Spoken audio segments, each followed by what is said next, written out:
Hello दोस्तों, जय हिंद। तो स्टार्ट करते हैं आज का नीट का केमिस्ट्री पोर्शन से 12 एमसीक्यू जो आपके कंसेप्ट को और स्ट्रांग करेंगे। तो चलिए सीधे चलते हैं क्वेश्चन पेपर सेट नंबर 6 के पहले क्वेश्चन में। Given below are two statements. Statement first, aniline does not undergo Friedel Craft alkylation reaction. Statement second, aniline can not be prepared through Gabriel synthesis. In the light of the above statements choose the correct answer from the option given below. तो option में क्या है? Option में बोल रहा है या बोला गया है कि both statement first and second are false. Statement first correct but statement second is false. Statement first is incorrect but statement second is true. और फोर्थ ऑप्शन में है both statement first and second are true. तो option number 4 correct है। अब मैं इसका explanation दे दूं, थोड़ा सा आप जानते होंगे, नहीं जानते हैं तो जानिए। क्या जानेंगे? जानेंगे ये कि एनिलीन क्या होता है? बेस होता है। क्यों होता है? क्योंकि नाइट्रोजन पर क्या होता है? एक लोन पेयर होता है। क्या होता है? नाइट्रोजन, एनिलीन के नाइट्रोजन पे एक लोन पेयर होता है। और जब ये फ्रीडल-क्राफ्ट रिएक्शन होता है तो फ्रीडल-क्राफ्ट रिएक्शन में आप कैटलिस्ट का यूज करते हैं AlCl3। तो ये बेस और ये लेविस एसिड क्या है? AlCl3 लेविस एसिड की तरह काम करते हैं और ये दोनों आपस में चिपक जाते हैं, साल्ट बना लेते हैं। साल्ट बनते हैं, इसका एनिलीन का एक्टिवेशन जो प्लस आर इफेक्ट क्या हो जाता है? गड़बड़ हो जाता है। यानी ये साल्ट बनने की वजह से ये फ्रीडल-क्राफ्ट रिएक्शन नहीं दे पाता है। और सेकंड स्टेटमेंट में जो है aniline can not be prepared, सही बात कर रहा है, ये भी सही कर रहा है, क्योंकि गैब्रियल सिंथेसिस में एलिफैटिक एमीन बनता है, वो भी एलिफैटिक प्राइमरी एमीन, ठीक है, RNH2। जबकि एनिलीन क्या है? एरोमेटिक एमीन है, तो ये संभव नहीं है इसके द्वारा गैब्रियल से। तो ये दोनों स्टेटमेंट सही है, इसलिए फोर्थ ऑप्शन करेक्ट होगा। क्लियर है? समझ में आया तो ठीक, नहीं समझ में आया तो थोड़ा सा एनसीईआरटी को पढ़िए।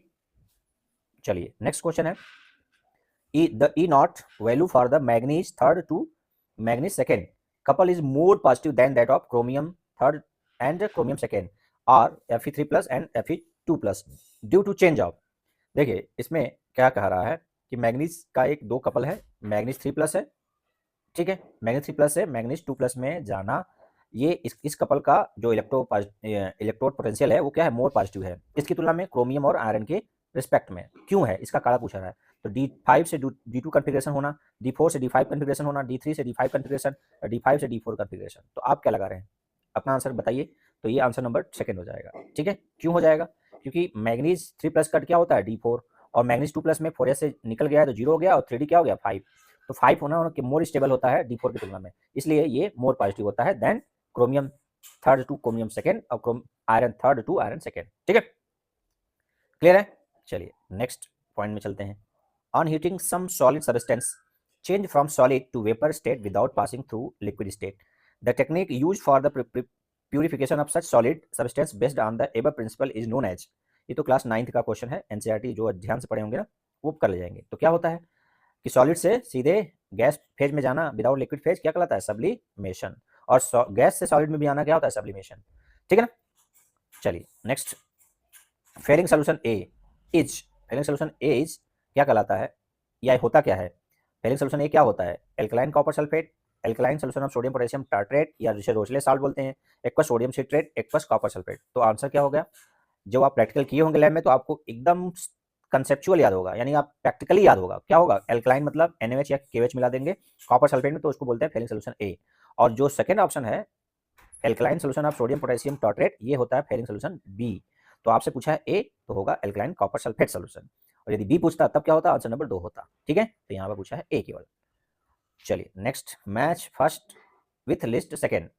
मैच इसमें क्या है? मॉलिक्यूल दिया है, इधर लिस्ट सेकंड में क्या है? Number and types of bonds between 2 carbon atom. तो ये टॉपिक हो गया। अब इसमें ये 4 मॉलिक्यूल है, इधर टाइप्स ऑफ बॉन्ड है। तो बताइए कौन किसके साथ मैच करेगा? इथेन। तो इथेन में क्या होता है? Carbon carbon single bond. तो किसमें दिया है भैया? Carbon carbon single bond, carbon 1 sigma bond. तो 1 का ए का क्या हो जाएगा? थर्ड, ए का थर्ड, ठीक।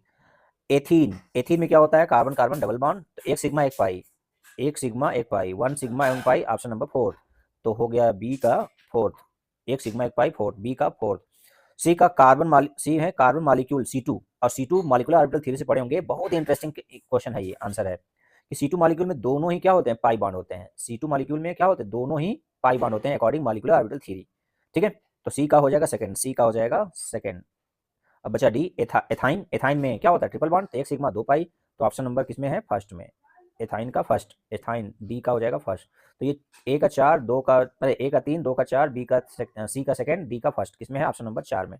ए का फर्स्ट गलत, फिर से देखिए, ए का 3 किस्में हैं, ए का 3, बी का 4, सी का ऑप्शन नंबर सेकंड में देखिए, ए का 3, बी का 4, सी का 2, डी का फर्स्ट। तो ऑप्शन नंबर 2 क्या हो जाएगा? करेक्ट। फिर से मैं बता दूं, आंसर नंबर ऑप्शन नंबर 2 इसके लिए क्या होगा? करेक्ट। ठीक है, ए का 3, बी का 4, सी का सेकंड, डी का फर्स्ट। ठीक, अभी जस्टिफाई में किया।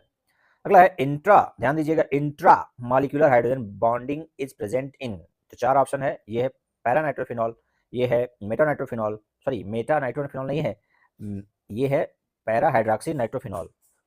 मैं क्या बोल रहा हूँ, थोड़ा सुधार लीजिए फिर से।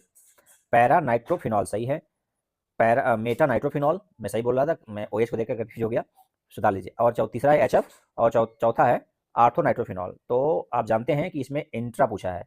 ठीक है, तो ये नाइट्रोजन जो ऑक्सीजन के साथ जुड़ा है वो O रहेगा, और इसके H इसके साथ क्या बनेगा? Intra molecular hydrogen bonding. और जबकि फर्स्ट में, सेकेंड में और थर्ड में, ये तीनों में क्या होगा? Inter molecular. क्या होगा? Inter molecular hydrogen bonding.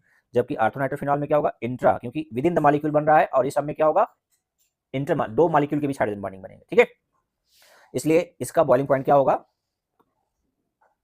इसके पैरानाइट्रोफिनॉल से क्या होगा? ज्यादा कम होगा। क्यों? क्योंकि इसमें इंटर मॉलिक्यूलर हाइड्रोजन बॉन्डिंग होगा, इसमें इंट्रा।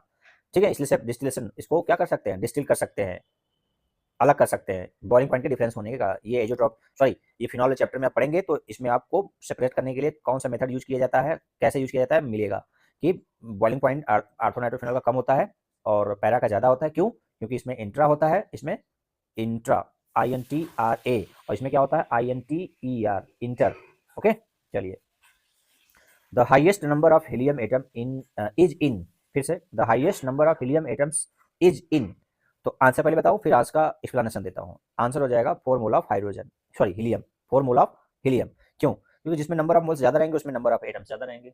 ठीक है, और क्यों होंगे? क्योंकि जिसमें नंबर ऑफ मोल्स ज्यादा होंगे उसका एटम की संख्या ज्यादा होगी। देखिए, इसमें 4U है, जिसमें 4 ग्राम हीलियम है, इसमें 2.271098 लीटर ऑफ हीलियम है। तो इसमें मोल कितना होंगे? 0.1 होंगे। इसमें मोल कितना होंगे? 1 मोल होंगे। इसमें आप मोल निकाल के बताइएगा, लेकिन बहुत ही कम होंगे। इसमें 4U है ना कि ग्राम है। तो सबसे ज्यादा मोल किसमें है? चौथे ऑप्शन में। इसमें नंबर ऑफ एटम्स क्या होंगे? सबसे ज्यादा होंगे। ठीक है, और सबसे कम किसमें होंगे? ऑप्शन नंबर 1 में। सबसे ज्यादा 4 में। क्यों? नंबर ऑफ मोल ज्यादा, एटम से ज्यादा। अगला, फिर से देखिए, मैं ज्यादा कॉलम वाले में ज्यादा समय लेता है आपका। मैं बिना इधर उधर समय गवाए आपसे सीधे बात कर रहा हूँ प्रश्न पर। क्यों? क्योंकि जानते हैं कि स्क्रीन पर आप कितना देर तक रुकते हैं। मुझे पता है, क्योंकि मैं कितना रुकता हूँ ये मुझे पता है, किसी वीडियो लेक्चर देखने या सुनने समझने में। पता है पढ़ाई किसके, कौन किसको बहुत अच्छे से पढ़ता है, पता है। Match list first with list second, यहाँ कन्वर्जन है, यहाँ नंबर ऑफ फैराडे रिक्वायर्ड है। बहुत अच्छा क्वेश्चन है, इलेक्ट्रोकेमिस्ट्री का बहुत ही अच्छा इंपॉर्टेंट क्वेश्चन, बहुत ही अच्छा, एक साथ कई क्वेश्चन कर रहा है। देखिए, एक mole of one mole of H2O to O2, H2O2 होना चाहिए, लेकिन चलो वाटर को ही मान लिया कि एक मोल H2O किस में कन्वर्ट हो रहा है? O2 में। तो कितने फैराडे चाहिए? और मैग्नेट आयन मैग्नीज 2 प्लस में 1.5 mole of calcium from molten calcium chloride, 1 mole of ferrous oxide to ferric oxide. तो ध्यान दीजिए, इसमें ऑक्सीडेशन में कितना चेंज आ रहा है पर एटम, पर एटम। तो उसी से पता चल जाएगा नंबर ऑफ मोल्स इलेक्ट्रॉन निकालेंगे तो नंबर ऑफ फैराडे पता चल जाएगा। वाटर में ऑक्सीजन का ऑक्सीडेशन नंबर -2, और जब ऑक्सीजन में जाता है तो 0। तो -2 से 0 में जाना कितना मोल इलेक्ट्रॉन गेन कर रहा है? 2 मोल इलेक्ट्रॉन, और 2 मोल इलेक्ट्रॉन 2 फैराडे के बराबर। तो 1 ए का क्या हो जाएगा? सेकेंड, ए का सेकेंड। चलिए, फिर ए का हो गया सेकेंड। चलिए, और मैग्नीज 7 प्लस से +2 में जा रहा है, तो 7 प्लस से जा रहा है +2 में, तो 5 इलेक्ट्रॉन गेन कर रहा है, 5 मोल इलेक्ट्रॉन। तो 5 मोल इलेक्ट्रॉन किसके बराबर होगा? 5 फैराडे के। ये हो जाएगा बी, 5 मोल, 5 फैराडे। और क्यों? आप जानते हैं ना कि एक मोल इलेक्ट्रॉन किसके बराबर होता है? 1 फैराडे के, यानी 96,500 कूलाम के। तो यहाँ कूलाम ने दिया, फैराडे में दिया है। चलिए, अगला है सी में 1.5 mole of calcium from molten calcium chloride. तो कैल्शियम क्लोराइड में कैल्शियम का कितना होता है? +2 होता है। तो +2 से 0 में आएगा तो 2 मोल इलेक्ट्रॉन चाहिए। कहाँ गया है? 1 मिनट, कहीं गड़बड़ हो रहा है। हाँ, कैल्शियम कैल्शियम के लिए ऑक्सीडेशन नंबर में कितना चेंज हो रहा है? 1 मिनट। अच्छा, 1.5 मोल है ना कैल्शियम, तो यहाँ पर हो जाएगा इसका सी का फर्स्ट। सी का क्या हो जाएगा? फर्स्ट, क्योंकि 1.5 मोल है, यहाँ पर 1.5 मोल है, इसलिए इसका क्या हो जाएगा? फर्स्ट। और आयरन आयरन फेरस +2 से किस में जा रहा है? +3 में जा रहा है, तो 1 मोल इलेक्ट्रॉन ले रहा है, तो इसका थर्ड हो जाएगा। तो मैं फिर से बता दूं कौन कौन किसके साथ है। पहले का हो जाएगा -2 से जाना 0, 2 फैराडे, यानी ए का सेकेंड। ए का सेकेंड कहाँ है? ए का हो गया सेकेंड, यानी कहाँ है? ए। और सी का हो जाएगा फर्स्ट, सी का हो गया फर्स्ट, और बी का हो जाएगा फोर्थ, ये बी हो गया, और डी, डी का हो गया थर्ड, ये हो गया डी। तो ए सी, ए का सेकेंड, ए का सेकंड कहाँ कहाँ है, दो में है, दो में है और चार में है, चलिए।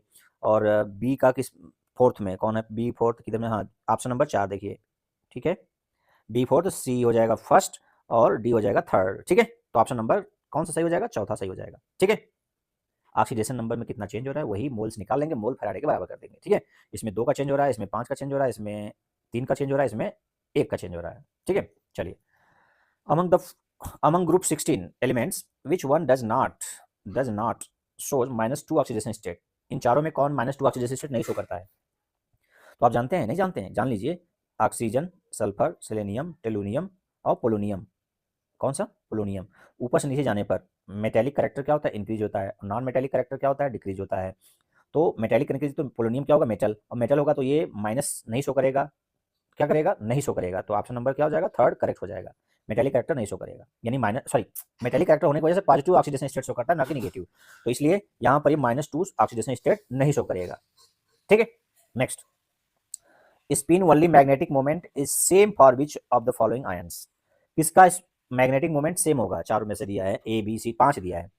तो आप पहले इलेक्ट्रॉनिक कन्फिगरेशन, यानी इनडायरेक्टली कई क्वेश्चन कर देता है भाई, ये क्वेश्चन में एक दो तीन चार पांच सेक्शन लेवल तक क्वेश्चन दे देता है। पहले देखिए स्पिन वाली मैग्नेटिक क्या होता है, और इन सभी आयंस का इलेक्ट्रॉनिक कन्फिगरेशन निकालेंगे, फिर उसका डी में कितने इलेक्ट्रॉन है और प्लस में है, सब में, ऐसा नहीं एटम में नहीं, एटॉमिक नंबर पता होना चाहिए पहले। तो टिटेनियम का 22 होता है, 22 में से 22 का होता है 4s0 और 3d2 होता है, लेकिन ये 3+ है, यानी इससे 4s से 2 निकल गया, डी से 1 निकल, बचा डी में कितना, एक।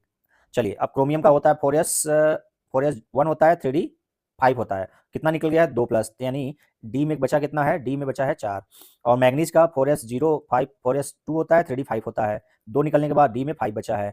और आयरन में होता है 4s2 3d6, और 2 इलेक्ट्रॉन निकलने पर 3d6 है। और स्कैंडियम में होता है 4s2 3d1, 3 इलेक्ट्रॉन निकल गया, तो सभी में डी में कोई इलेक्ट्रॉन नहीं है। अब आप देखिए अब आप पहचान करिए, पहचान करके देखेंगे तो डी में एक इलेक्ट्रॉन, डी में 5 इलेक्ट्रॉन और डी में 0 इलेक्ट्रॉन, ये हो गया कैंसिल, की बराबर नहीं हो सकता। बचे हैं कि d4, तो d4 ऐसे भरेंगे अनपेयर, जब 5 को इलेक्ट्रॉन है तो ये 4 अनपेयर होंगे, 1 2 3 4, पांचवा खाली रहेगा। और इसी तरह से आयरन थर्ड, थर्ड का भरेंगे जब, तो एक तो पेयर्ड हो जाएगा, एक क्या रहेगा, पेयर्ड हो जाएगा, और 4 अनपेयर रहेंगे, एक एक 2 3 4 5, और पांचवा क्या, पेयर्ड। तो बचे कितने, 4 इसमें भी है, 4 इसमें अनपेयर्ड। तो ये ऑप्शन नंबर बी और डी आपस में क्या कर रहे हैं, मैच कर रहे हैं, B D B D B D B D B D, option number 4 correct हो जाएगा, ठीक है ना, बी डी ओनली। समझ में आया बात। क्रोमियम में चारों अनपेयर्ड है, और आयरन में एक पेयर्ड है और 4 अनपेयर्ड है, तो मैग्नेटिक मोमेंट सेम आएगा, ठीक है। अगला, ए compound with a molecular formula of C6H14 has 2 tertiary carbon, its IUPAC name is। तो मैं ये क्वेश्चन आपके लिए देता हूँ कि इसमें फार्मूला का 2 ऐसे कार्बन है, ठीक है ना, जो क्या है, कायरल, अरे सॉरी, टर्शियरी कार्बन रखा हुआ है, क्या रखा हुआ है, टर्शियरी। तो कितने कार्बन है, 6 कार्बन का ऐसा है कि जो क्या कर रहा है, टर्शियरी कार्बन रखा हुआ है। तो आप बताइएगा उसका आईयूपीएसी नाम क्या होगा, टर्शियरी कार्बन, न कि तो स्ट्रक्चर कुछ मैं बना दूं पहले। 6 कार्बन है, 1 2 3 4, 2 कार्बन क्या रखा है, टर्शियरी रखा है, यस, 3 3 6। अब इसका आईयूपीएसी नाम पूछ रहा है, ये बन गया, देखो ये क्या है, नंबरिंग करें 1 2 3 4, ये ब्रांच में, ये ब्रांच में, और दूसरा और तीसरा क्या है, टर्शियरी। अब इसका नाम बता दीजिएगा, जो होगा आप कमेंट बॉक्स में लिखिएगा, ठीक है। चलिए, लास्ट क्वेश्चन है, the Henry law constant KH value of 3 gases A B C in water are 145 2 into 10⁻⁵ and 35 k बार, के बार या बार मान लीजिए, बार प्रेशर का होता है, किलो बार का कोई मतलब नहीं होता, respectively the solubility of these gases in water follow the order. तो आपको पहले आंसर बता दूं, आंसर क्या है, ये हो जाएगा बी सी ए, ऑप्शन नंबर फर्स्ट करेक्ट होगा। अब क्यों होगा समझ लीजिए, आप जानते हैं या नहीं जानते हैं, के एच जितना कम होगा, सॉल्युबिलिटी क्या होगा, उतना ही अधिक होगा। तो के एच सबसे कम किसका है, बी वाले का, तो बी वाला सबसे ज़्यादा सॉल्युबल होगा। उसके बाद किसका है, 35 बार सी वाले का, उसके बाद ए वाले का, तो ए सबसे कम सॉल्युबल होगा, तो बी सबसे ज़्यादा, क्रम क्या हो जाएगा, बी सी ए, ठीक है ना। के एच का वैल्यू कम, सॉल्युबिलिटी उतना अधिक, इनवर्सली प्रोपोर्शनल होते हैं। तो ये रहा आपके 12 क्वेश्चन। तो 12 में से आप कितना सही किए हैं, 12 या उससे डॉट डॉट डॉट कितना किए हैं, कमेंट करिएगा। तो ये केमिस्ट्री के पोर्शन से 12 क्वेश्चन आपने किया और कंसेप्ट को अपने स्ट्रॉन्ग किया। तो आज के लिए इतना ही, फिर मिलते हैं अगले वीडियो में।